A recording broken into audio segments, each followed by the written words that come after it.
ကိုကြီးတယောက်ဖုန်းဆက်လာတဲ့အကိုကြီးအန်သာလုံးလေးရောင်းမယ်ဆို KMD ရဲ့အိမ်နိုင်ရောအမြန်ဆုံးတထိုင်နဲ့လိုက်လံဝယ်ယူနေတယ်ဆိုပြီးကျွန်တော်တွေးလိုက်လို့ကျွန်တော်အန်သာလုံးလေးရောင်းဖို့ရှိတယ်အခုလာဝယ်ပေးပါလားဆိုပြီးဆက်တွေ့လာတဲ့ကျွန်တော်အန်သာလုံးကိုချက်ချင်းတော့ဝယ်မှာဖြစ်ပါတယ်ဝယ်ထားတာကြပါပြီအချိန်လေးမရတာနဲ့မတင်ဖြစ်တာပါအားလုံးမင်္ဂလာပါ KMD ကားရောင်းဝယ်ရေးမှာကြိုဆိုပါတယ်ကျွန်တော်မြို့ထဲကနေပြီးတော့8နာရီလောက်စထွက်ပါတယ်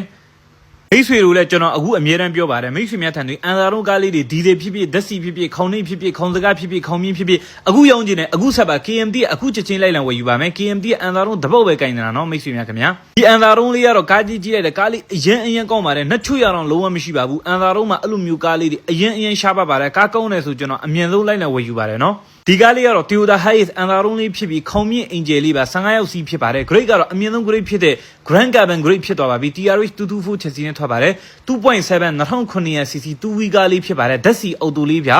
ဂျပန်လုံးလေးဖြစ်ပါတယ်အော်တိုစလိုက်တော့မန်ချိုးမှာကအကုန်ရွတ်တမဲ့အကုန်ပါတာပေါ့နော် grade ကတော့အမြင့်ဆုံး grade ပဲခေါင်းပေါက် speaker အကုန်ပါတယ်ရှစ်အထဲမှာဆိုရင်လည်းမီးလေးတွေတီချာလေးရွှိုင်းထားပါတယ် sticker ပတ်လေးလေးတွေထည့်ထားပါတယ်ဒီကားလေးကိုမကြခင်တီချာလေးရောင်းဖို့တင်ပေးပါမယ်မိတ်ဆွေများထံတွင်အန်သာလုံးကားတဲ့ဒီဇယ်ကားတွေဖြစ်ဖြစ်ဓာတ်စီကားတွေဖြစ်ဖြစ်ခေါင်းနှိပ်ဖြစ်ဖြစ်ခေါင်းမြင့်ဖြစ်ဖြစ်ခေါင်းစကားဖြစ်ဖြစ်2 wheel ဖြစ်ဖြစ်4 wheel ဖြစ်ဖြစ်နီနဲ့ဖြစ်ဖြစ်နမတ်နီဖြစ်ဖြစ်ရောင်းကားရှိတယ်ဆိုရင်အခုဆက်သွယ်ပေးပါတထိုင်နဲ့အပြီးလာဝယ်ပါမယ်ရောင်းကားရှိတယ်ဆိုရင်3ညကိုခွန်း938နှစ်တနစ်ကိုဓာတ်ရက်ဆက်သွယ်ရောင်းချနိုင်ပါတယ်